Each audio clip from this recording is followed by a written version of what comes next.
Dolly. So let's see if we can get going out there. Everybody out there online, good to see you today. And we were just talking about you, Rachel. She's complimenting me because we actually got the graphic changed to our gap thing. So you should be seeing that little gap symbol more often in the bulletin. You'll see it in the it's at the bottom of your little Ruth thing, so you can see our little gap symbol. And if you go into the sanctuary, pieces of the gap are actually in the sanctuary. They're not on the stage where they belong, but they're in the sanctuary. And I was telling, Dolly's here with us, I was telling her the joke I told Johnny that Dolly helped me get the gaps in there, but it was the furniture Dolly. So we were good to get it set up. But we've had a lot of people helping us get that ready. Helping us build it, get it set up and stuff. And then we've got a group of people that are going to help us actually present our vision service this coming Sunday. And so we're looking forward to that. And I want to encourage you to be a part of it. I know that I got some people reading some Bible verses for us, and Dan's been up trying to put it all together up on the screen because it's more than what he normally does. So I think it's going to be a blessed Sunday, a good Sunday for us, and want to encourage you all to come and be a part of it, and just looking forward to what God's going to be doing with us. So I know we've got some people that are kind of out. It was rainy, and so I know some don't like to drive out when it's rainy and cold, and some that are just kind of a little under the weather, and so we want to pray for everybody. So let's go ahead and just open up in prayer. We'll get started today, and then we'll jump into our Bible study for this evening. Our Heavenly Father, God, thank you so much for today, Lord, for the opportunity to love you and to serve you. God, we are so grateful that we can continue in the story of Ruth that we're looking at, and Lord, that we might be inspired by her story, by the story of Boaz and Naomi, and God, the message that you desire to speak to us through their life. Lord, we love you so much. In your name we pray. Amen. Mm-hmm. All right. Well, we're going to keep talking about our vision for 2024, this standing in the gap. And the reason I picked Ruth, it's a shorter passage. We're going to look and do some longer stuff after we finish up with Ruth. But for the month of January, I just wanted us to do kind of something standalone. We can come together, work on it, get us through all the holiday stuff so that we can dive back into to another book and get working on that together. But I picked Ruth a lot because of the ultimate message that we're talking about in our vision, the idea of this, looking at the Ezekiel passage where God said, I was looking for somebody to build the wall, somebody to stand in the gap, but I could not. The Nehemiah story, which we're going to be telling on Sunday, and where we're going to be talking about Nehemiah when they're trying to rebuild the wall, to reclaim the city, to rebuild the wall, to defend the people from the nations around them. And we're going to be talking about that this Sunday, but how that has a relationship to what we as a church, Louisville Baptist Church, here in Louisville, North Carolina, how we're supposed to act as individual Christians and how we're supposed to act as a congregation, as a church. And it goes into that idea that God calls each and every one of us to be a part of accomplishing his kingdom tasks. In the New Testament ways, we hear it talking about the body. We're all part of the body, but we have different purposes, different parts, and the hands, the feet, the eyes, the ears. In our gap metaphor we're using, that each and every one of us have areas that God is saying, hey, I need my hands here. I need my feet here. I need my ears and my eyes. And there are things that we're each individually called to, whether it's teaching in a Sunday school class or working with keeping up the building and grounds, if it's if it's being a part of a prayer ministry or part of a women's ministry or men's ministry, there are places that each and every one of us are being called by God to fill our place. And what's unique about the Ruth story, and we've kind of talked about it before, remember this story is actually written many years after Ruth and Boaz. The end of the story we'll see next week actually concludes with us learning that Ruth is like the mother of Obed, who is the father of Jesse, who's the father of David.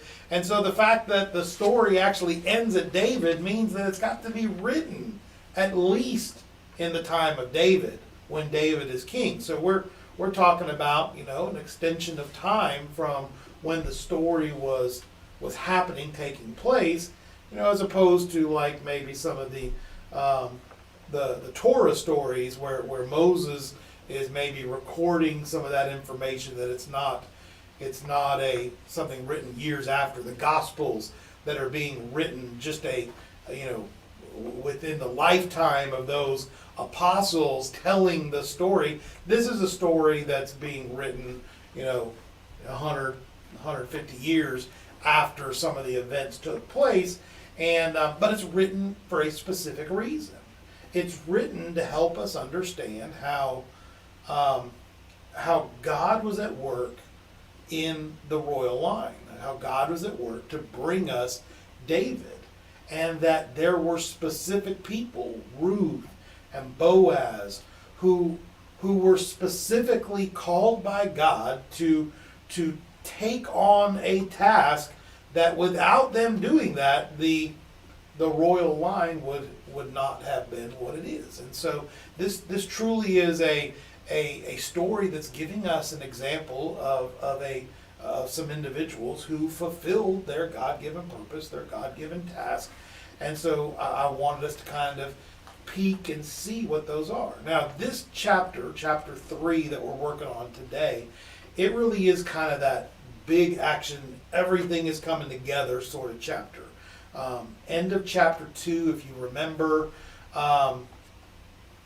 Ruth has been gathering, gleaning the fields, gathering food, has found favor there in Boaz's field, but it actually ends not with this, all right, everything is turned around, but it kind of ends with this, all right, things aren't great, but they're all right. Naomi and Ruth are there in their house, they're living together, they have enough food, and you could say the end. That could be the end of the story if we weren't trying to keep the royal line going on. If it was just, could these two poor widows survive? Well, by the end of chapter 2, they were surviving.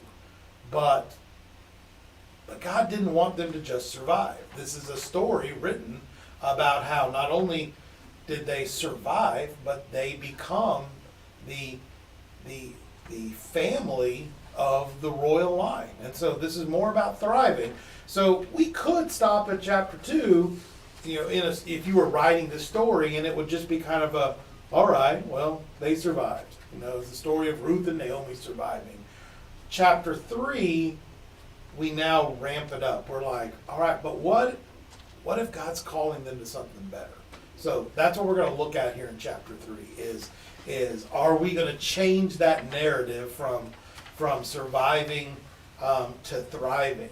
And we're going to see some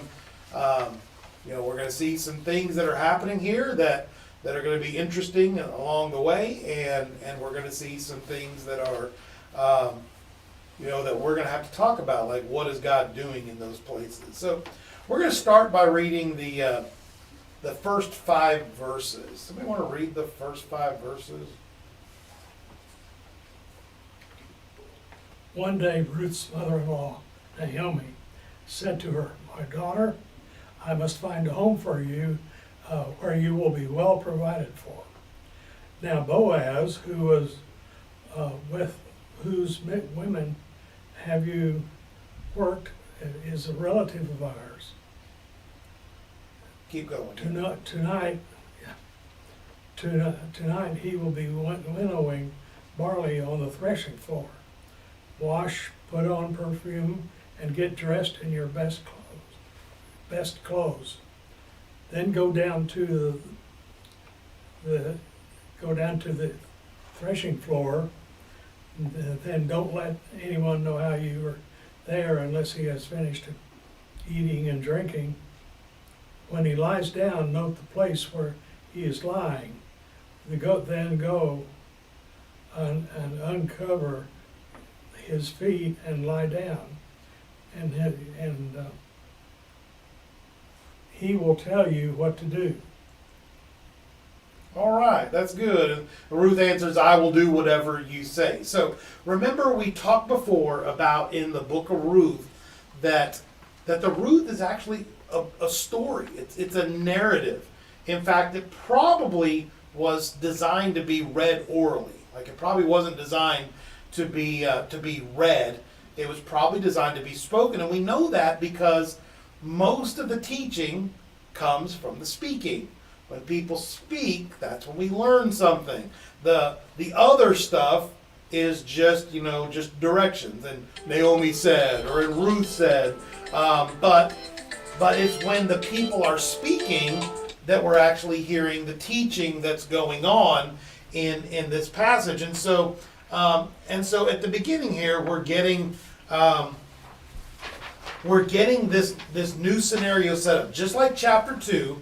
Chapter 2 began with Ruth and Naomi in their house, and then Ruth and Boaz having interactions in the field, and then Ruth and Naomi back in their house. So it's kind of setting up the scenes, the two ladies with an intimate conversation, then this bigger conversation, Ruth and Boaz, and then back to the intimate. Chapter 3 does the exact same thing.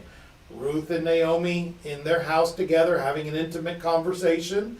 And then we're going to see this interaction with Boaz and Ruth there at the threshing floor. And then back to Ruth and Naomi at the end of the chapter. So we see, once again, if you're writing this as a play, you see the way that they're taking Ruth and Naomi. They start the story, you tell the story, you come back and do a recap. They do that in chapter 3 as well. And so this is where, maybe we're not going to necessarily solve these questions, but the question we have written there is Naomi takes responsibility for Ruth. All right? Up to this point, it's kind of been, Naomi's been kind of the helpless widow. She's lost her husband. Ruth has volunteered to come along.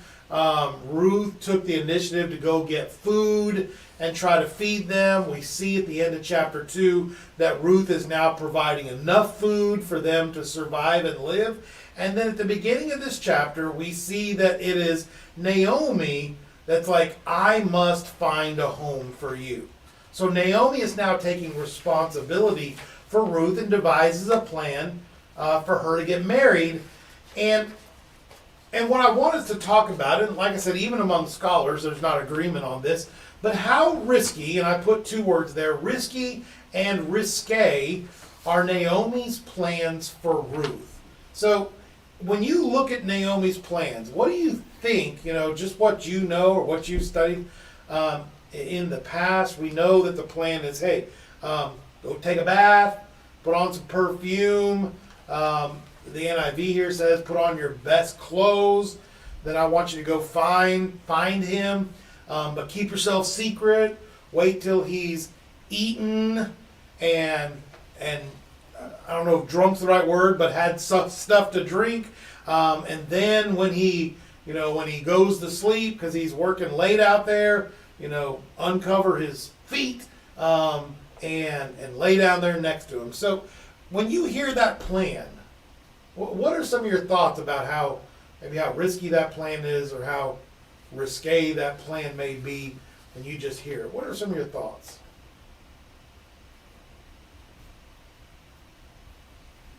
And Rachel, you could type thoughts out there too. I know she's watching us online. Well, I think that even today, that is not what you're supposed to be doing. All right. Even today, that's not what you're supposed to be doing. It is a little forward of her to do something like that. And what I see too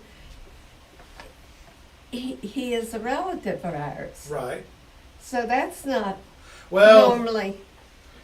so relative for them means like you're in the same tribe. So it's Oh, not like okay. it's not like Not your cousin or it's not like you've gone to West Virginia or something, all right, and you're married and you guys are this where I'm from is Arkansas, Joe. So it's not quite like that. So in their culture, you're talking about, the people that were in the tribe of Benjamin, married people in the tribe of Benjamin. So that's kind of what they mean by relative. And in a relative sort of way, when we talk about that, the reality is Naomi is not biologically related to these people. Maybe way back because they're in the same tribe. But remember, this relationship actually in Hebrew custom is passed down through the men. And so it's Naomi's husband that carried the family line. It's Naomi's husband that owned the property. And it would have been passed down to Naomi's sons to do that. And so Boaz actually would have been related to Naomi's husband. In fact, we saw that last week where it actually named the family, the Elimelechs, how her husband was from the family of the Elimelechs and Boaz was from the Elimelechs. And so even when she's saying family member, she means this is somebody on her husband's side of the family.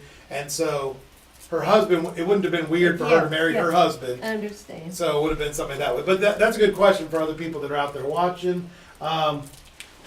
Rachel says it sounds like she's trying to trap Boaz in marriage, and that may be a valid thing. In fact, some commentators, talk about it. It would not be uncommon. So this stuff, that's the time period, like which historical book of the Bible is this time period taking place in? Could you think of when, if you were to look at a book of the Bible that's telling a history, which book might this fit into? You got a thought? So it's not going to be like the Kings and the Chronicles because that's like Saul and above. So what was the era right before Saul? It was the time of the Judges, right? So this is actually taking place during the time of the Judges. And whether we like it or not, go back and read the Judges sometime. In fact, when we do Louisville Morning, I did the Judges maybe a year ago or so. And when I did Judges like a year ago, it's hard to read Judges. Like at the beginning, you get some good judges here and there. But the farther you read in that book, there's some awful people in the book of Judges. And the book of Judges is not like, let's start off where the nation is in trouble, and then the judges help them get closer to God, and at the end, everybody's good. It's actually the opposite, where the farther you get into the book of Judges, the worse things look. And we think, when we're kids and stuff, we like to talk about Samson. Look how strong Samson is. You go read Samson's story. It's an awful story. He's an awful person. His story shouldn't be a story of, hey, let's be like Samson, strong in the Lord. No, it should be, don't be like Samson, who rejected God every time he could, and it wasn't until his eyes were gouged out and he was chained up that he was like, I'm sorry, God. Don't be Samson should be the story we're learning. But you think about that Samson story and about the debauchery of a lot of stuff that was going on, and that constant shuffling through people rejecting God. That was that cycle. People rejected God, so God would send an opponent to oppress them. Then they would cry out to God, and then God would send them a judge, and the judge would deliver the people. The people would then reject God again, and it just kept that cycle going up. And that's the time that Ruth and Boaz are living in. That there was a lot of confusion about how to follow God and love God and obey God. That there were not, across the board, righteous people all the time, everywhere. You didn't have, Rachel's pointing out at the time of Samuel, and so Samuel's time would have been he's there at the time appointing David. So this is even probably before Samuel's time and things like that. Where at least with Samuel, you had, at least a strong voice that's speaking on behalf of God, and so this goes back to kind of some of that character issue.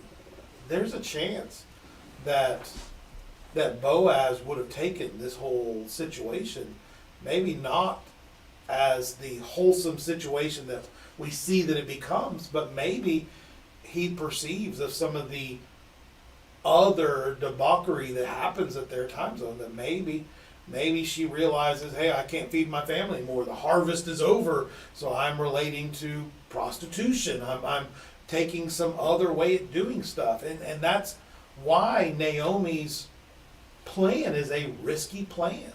There are so many ways that it could be misinterpreted. Maybe Boaz isn't as honorable as a person as we think he is. And if he's not honorable, well, her doing this, he could immediately dismiss her, kick her off the land and say, well, you can't come here anymore. He could take advantage of her if he were not the person that we find out that he is. And once again, this is part of the writer helping us understand part of David's story. Is David a good guy? Were Boaz and Ruth good people? Good, grandparents that great grandparents that helped the family, or were they degenerate and depraved in other ways? Like, unfortunately, a lot of the biblical characters in the Old Testament, we find places where they're depraved, and so we're looking at that. And so I think that's an important thing to look at with Naomi's plan here. The question becomes, do we think Naomi is intentionally trying to, like maybe, I think Rachel's maybe trying to trap? Do we think that Naomi's plan was actually above board, or that she was trying to maybe seduce Boaz?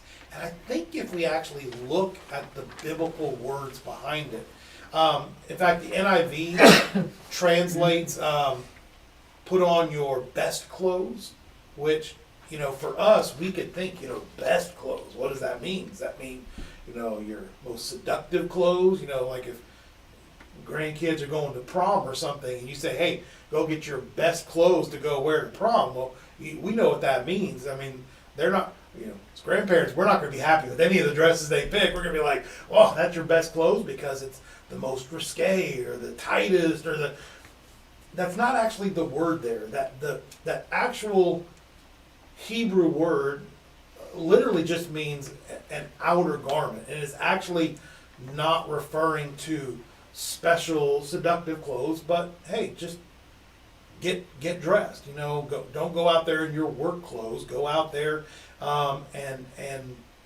be washed, be presentable, and then put your tunic on, get ready to go, and get out there. And so we don't necessarily see in the actual language that this is as risque as maybe we modernly interpret some of it to be.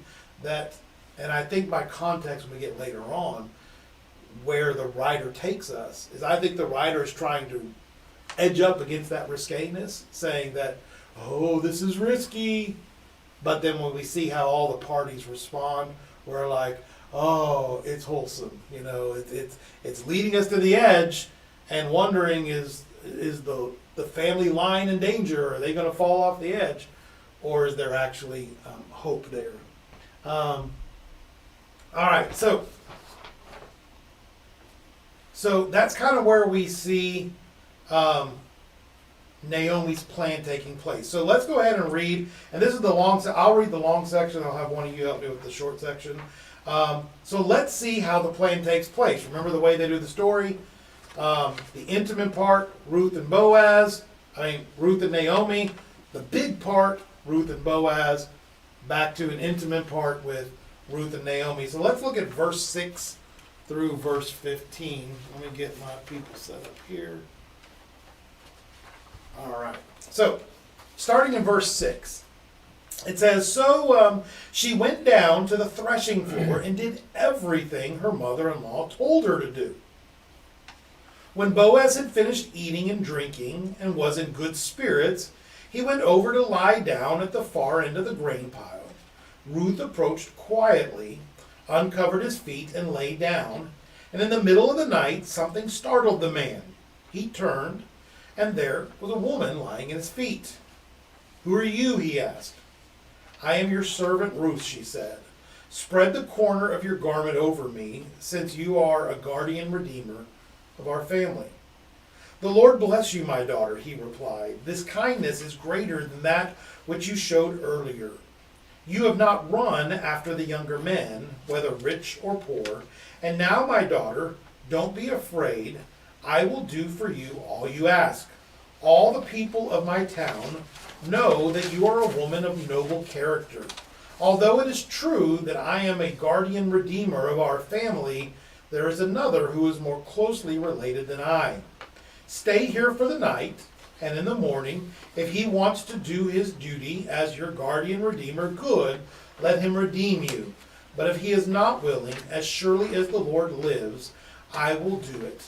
Lie here until morning. And so she lay at his feet until morning, but got up before anyone could be recognized. And he said, No one must know that a woman came to the threshing floor. He also said, Bring me the shawl you are wearing and hold it out. And when she did so, he poured into it 6 measures of barley and placed the bundle on her. Then he went back to town. All right, so I've got us jumping directly to verse 10, where Boaz speaks. So we see the plan. The plan fulfills what we would expect the plan to fulfill. Ruth does the things that Naomi says. She goes and watches him finish eating and drinking, says he was in good spirit. Today is Caleb's birthday, so if you see him, tell him happy birthday. I took him out to lunch today, so I had a bigger lunch than I normally do, and that meant when I came back to the office and I was trying to finish this up, I'm like, ugh. And so I had to go immediately get some more drink. I actually have some cold coffee in the fridge. Put some cold coffee in it just to get me awake, because I get it. You eat, you have your meal, you've been working all day, it's late at night. The man's going to get tired, all right? So he gets tired. He falls asleep. Ruth goes and uncovers his feet and lays down, and then in the middle of the night, something startles the man. I can relate to him. My dog likes to sleep at my feet, but likes to put his body where my feet are uncomfortable because I can't keep it on the bed. And so he wakes up like, what's going on? Notices somebody's down there. Doesn't immediately. So once again, we see the character of Boaz. If this action, and we don't know for sure that this action, but if this action was something that local prostitutes would do, that they would go and find these sleeping drunk men and go and lay down next to them. She's laying at his feet, so it's not quite the way that a prostitute would do it. It's a more respectable way. But he doesn't wake up and immediately think, all right, we got a woman down here. He's like, who are you? Let me know what's going on. He begins to ask her questions. She then, and I don't know if Naomi told her to say this, but she clearly knows and understands the Jewish practices. She's like, I'm Ruth, your servant, the one that's been in your field, working with your girls. You're our guardian redeemer for the family. Would you spread your cloak over me? Would you basically say that I am willing to take that responsibility of redeeming you? And so now we see Boaz, this verse 10. This is Boaz's reaction. And they're really, my commentary said he could have had 3 different reactions. Like I said, he could have had an immoral reaction where he treated her like a prostitute. He could have had an angry reaction like, hey, I've been letting you be a servant out here grabbing stuff, but, get out of my grill, all right? You're trying to, steal my land or steal my life or do these, you're trying to, get out of here, and I've been so nice to you, and he could have been mad and angry. Or there's this one, which we believe Naomi was pushing for, Naomi was working on. So Boaz begins his remarks in verse 10 by commending Ruth on her act of chesed. All right, that's the Hebrew word that's there. He said, Lord bless you, my daughter. This kindness, which chesed, this chesed, which is the Hebrew word to display a family loyalty or devotion. This chesed is greater than that which you showed earlier.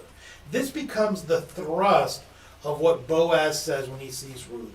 He sees Ruth doing this thing, laying at his feet. He's not angry, he's not incensed, and he's not, all these negative things that are going on. But he actually looks at her and he gives her a word of blessing. The Lord bless you.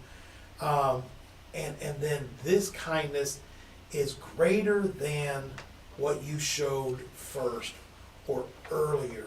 So what was the act of kindness that Boaz is referring to? And how is this greater? How do we see Boaz's response to Ruth? So what's her first act of chesed that you think that he's referring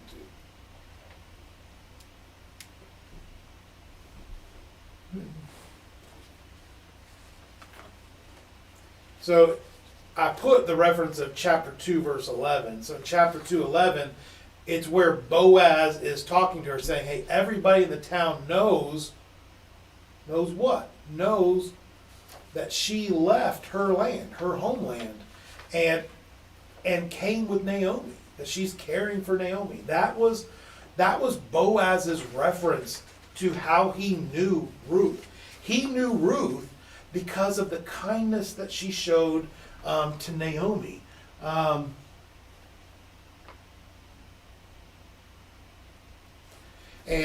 Rachel's saying something along those lines about how she was having faith to follow Naomi's directions and everything, and that she was doing. But in chapter 2, verse 11,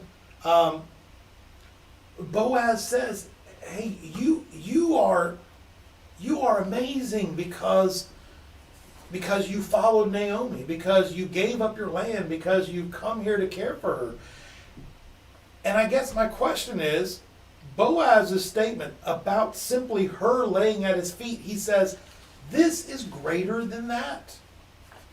What do you think is greater than that? Why do you think this is greater than giving up your whole family, your whole nation, your old way of believing, accepting a new God, accepting Yahweh God, coming to a new place to live in poverty, to care?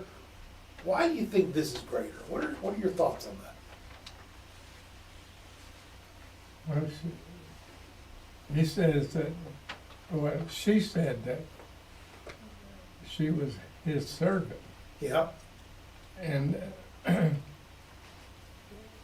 it just wasn't done by somebody from another country.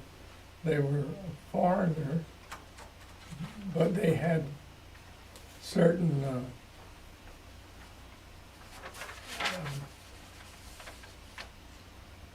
certain Protocols and things? yeah for them to go by.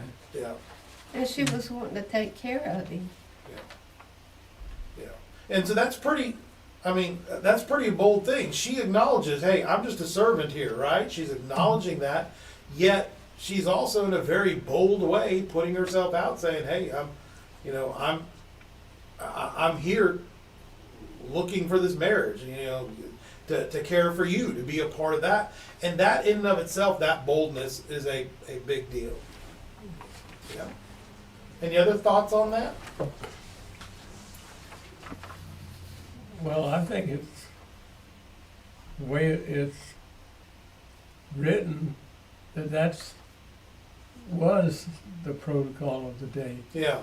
And that there was nothing out of the ordinary except the fact that she chose to do that. Yeah. And do you not think that he's beginning to see that she's wanting more than his? So that's a good question. Like one of my commentaries when it was talking about the good clothes, put on your fine clothes, that maybe one of the thoughts was is like Boaz has not been pursuing this, right? He's not been pursuing this at all.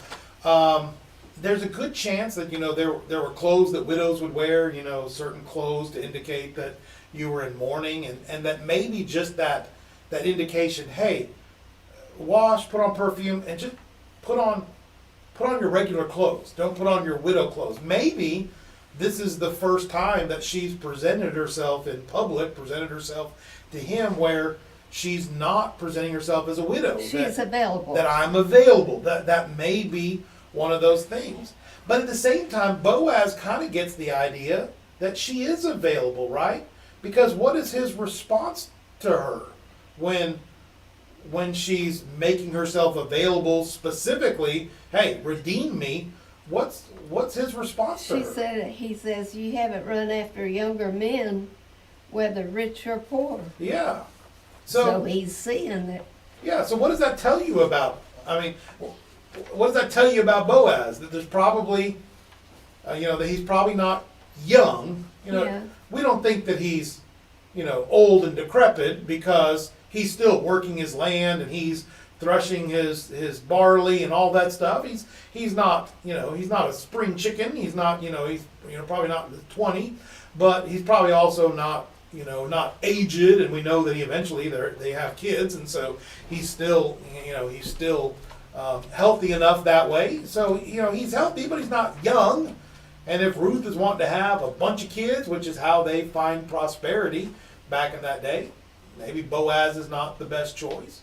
The richer or poorer thing, so, I mean, we know that Boaz has land, he has servants, so he's not poor, but if Boaz expects, hey, you could probably run after somebody richer than me, so Boaz is probably not the wealthiest person out there. I mean, he's okay, he's doing all right, but not the wealthiest, and without a family of his own, there's that limit to what his wealth could be because he doesn't have his own kids and people to work the land, and maybe Boaz doesn't really think that she should be constrained, or maybe his expectation is, hey, you're not a Jew, you don't really know our laws, so why would you constrain yourself to needing to be obedient to those laws, the kinsman redeemer laws, to be obedient to that? Why don't you just go find somebody? You're attractive, you're young, you're healthy, go get somebody to do that. And so we see that in there. And so when he's saying, hey, you're showing that kindness, I think that's part of it as well. That he's like, maybe you're doing me a favor by asking me to be your redeemer, because you could have gone a million other directions. And so I think that we see that in there as well. Yeah, I think that's a good observation. It seems to me that he doesn't have any designs on anybody, Right. and that he's treating her like she is somebody that has done something good. And she is doing the role of a servant. And I don't know whether all of that is part of their protocol, but Yeah. Now, there's a catch. Boaz gives them a catch at the end. It's like, oh, everything is great, right? But in the good storytelling fashion, what's the catch?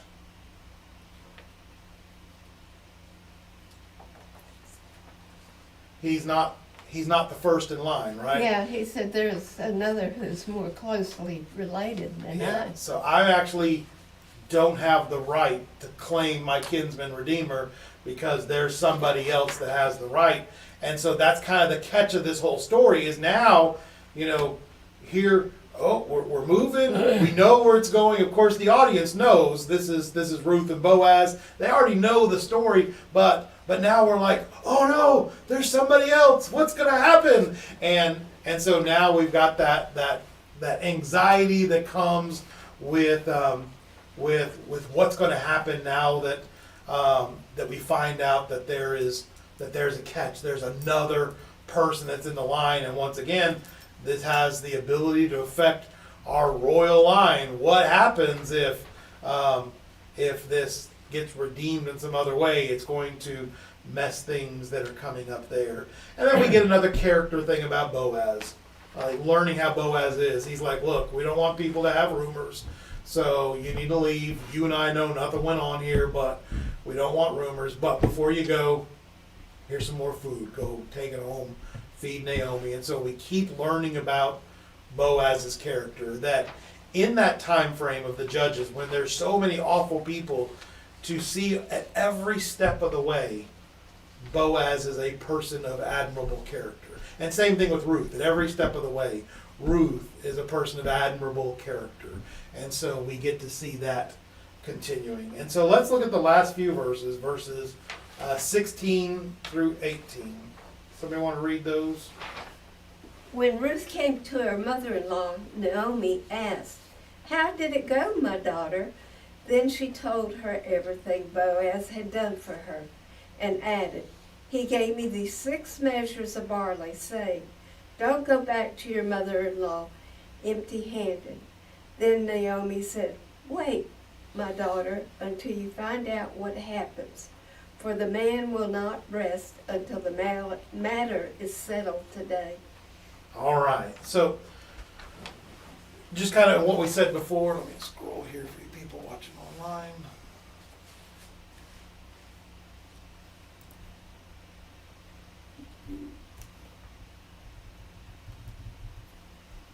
Where's there.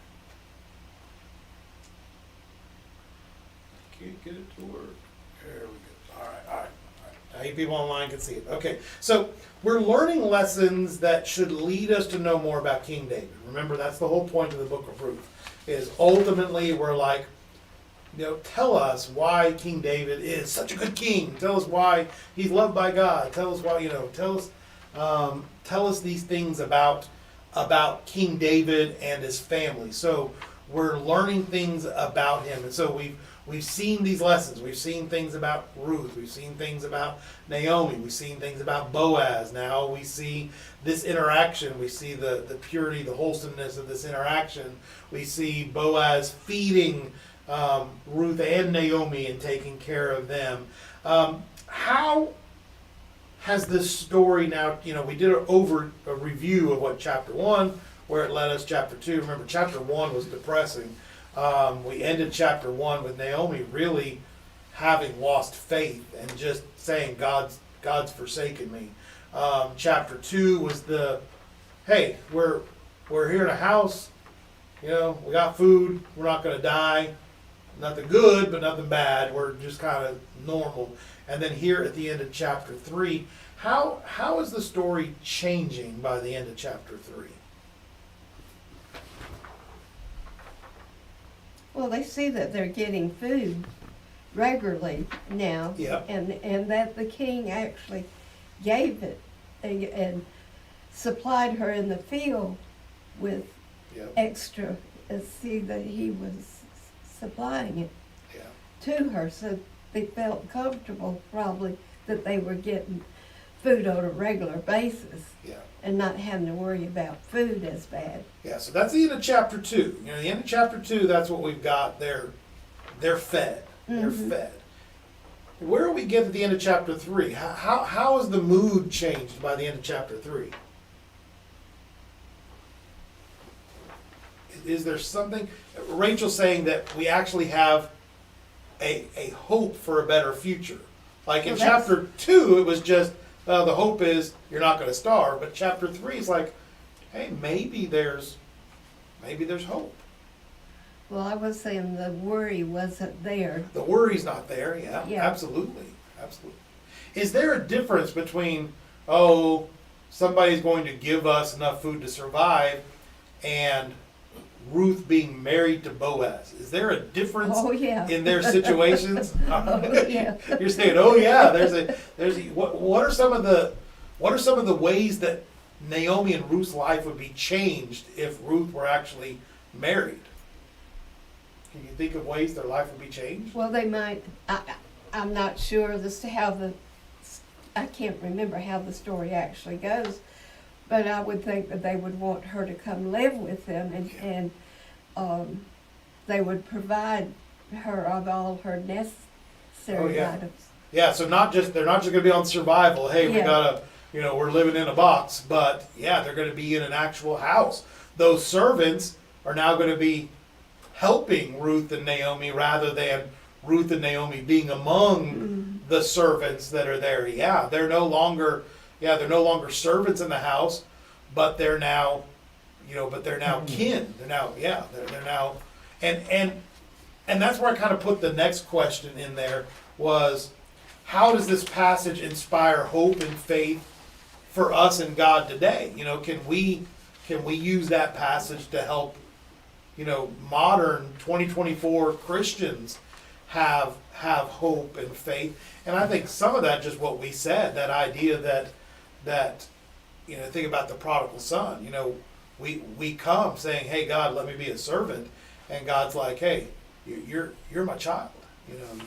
You're a child of God. And we see that there is a hope that's different when it's a child of God. What are some of your thoughts on that? Rachel's saying Ruth wouldn't be a foreigner anymore because she would be, she'd be married. She'd be part of the family. Officially, she's like, she is now there 100%. And when they have the kid, when they have Obed, one of the things that you'll see is that Ruth is actually a piece of property. Next week we're going to find out that Ruth is like, hey, do you want to redeem the land that came from Naomi's husband? It's all the property. Somebody has to care for it.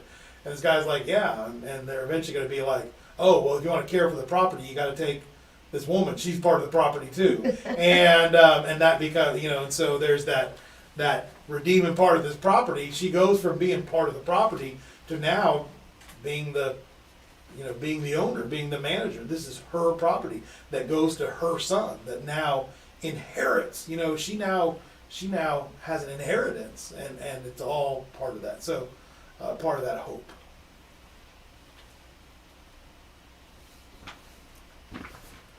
And then,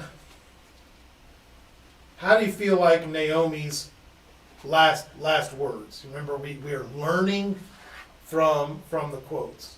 How do you feel we leave this scene? Remember, we're doing scenes. We leave this scene. How do you feel about Naomi's last words that she tells us?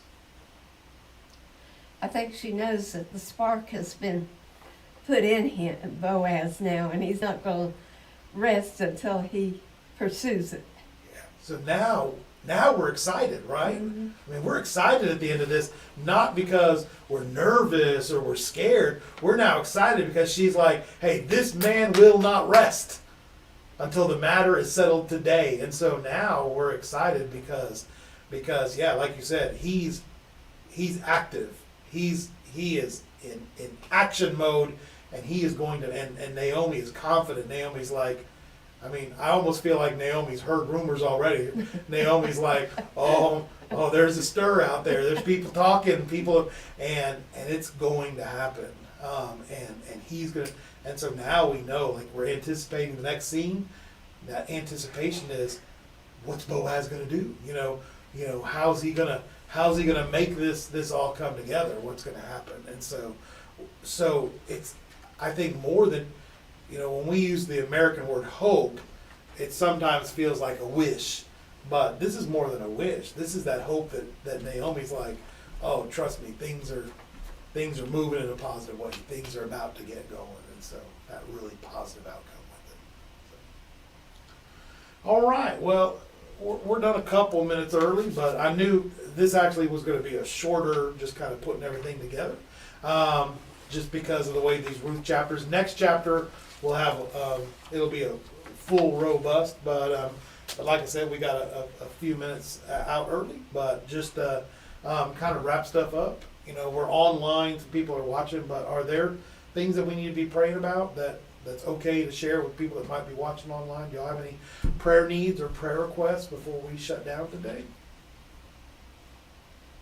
Just know it's business meeting night tonight, so those of you that are watching, we don't ever air our business meeting online, but if you want to come, if you're a member, come on tonight.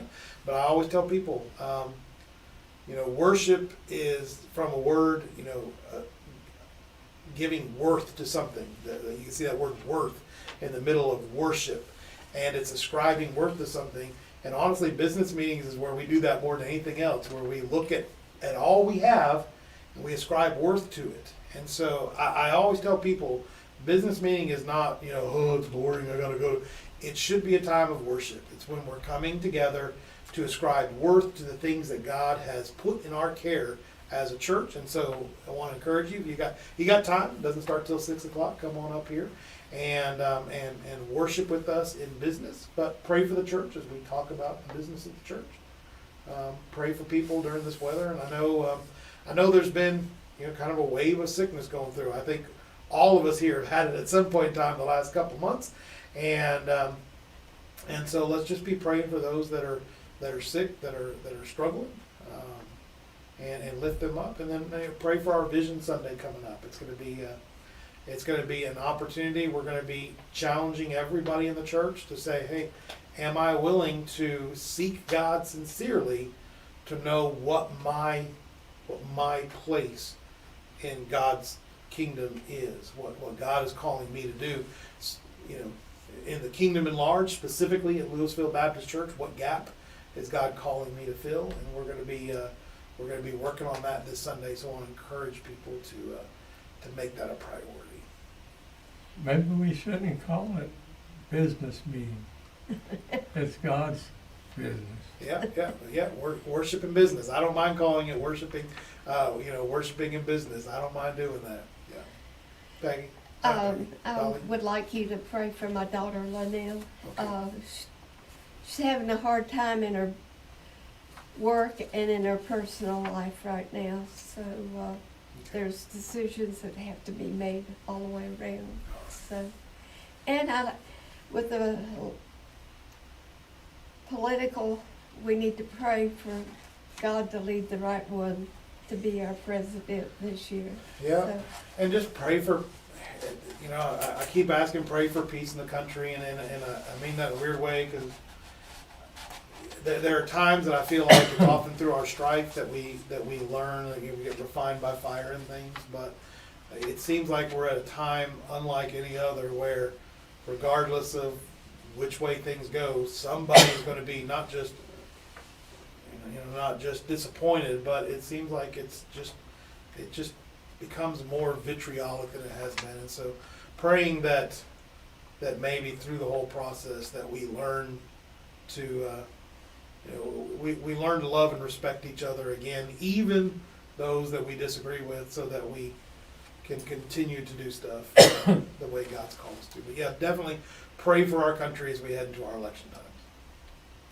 Well, don't you think that whoever is appointed over us, that is God's will? Yes. Yeah. And we're obligated to obey who's appointed over us. Yes, I believe. Now, are there times that I believe God's like, hey, it's okay, it's time to it's time to stand up against people? Yeah, but I also believe that, like Pharaoh was appointed a time, and God put him there for a reason. Was Moses correct to stand against Pharaoh? Yes, because that was the reason Pharaoh was appointed there. Now, I only say that because today everybody keeps acting like the other guy's Pharaoh and that they need to fight against the system. I do believe that God is in control, and that our job, which is one of the reasons why I don't talk politics from the pulpit, our job is to be faithful to Christ. Our number one loyalty should be to our heavenly kingdom, not to an earthly kingdom. And that if an earthly kingdom that is struggling and having a hard time, which we've had a hard time the last, I would say, 10 years through a lot of stuff politically, sometimes it's during those hard times that people are more willing to say, well, tell me about a better kingdom. It's like, well, let me tell you about it. And so I think we would be remiss, regardless of where things go, for us not to be prepared to tell people about the better kingdom, and that is the kingdom of God. And so ultimately, I think that's what we aim for, is, you know, whoever God puts there, which is, I think, the way Paul used to talk about it. Whoever God puts there, that's who God puts there. My responsibility is be prepared in season and out of season. And so, yeah, I appreciate that. All right, well, let's pray, and we'll be done. And our Heavenly Father, God, thank you so much for this day, for the opportunity to love and to serve you. Lord, I pray that you would be with these prayer requests that have been mentioned today, Lord, that we would respond to you, God, and that you would bring glory in all that, God, all that you desire to do around here. Lord, I pray that you would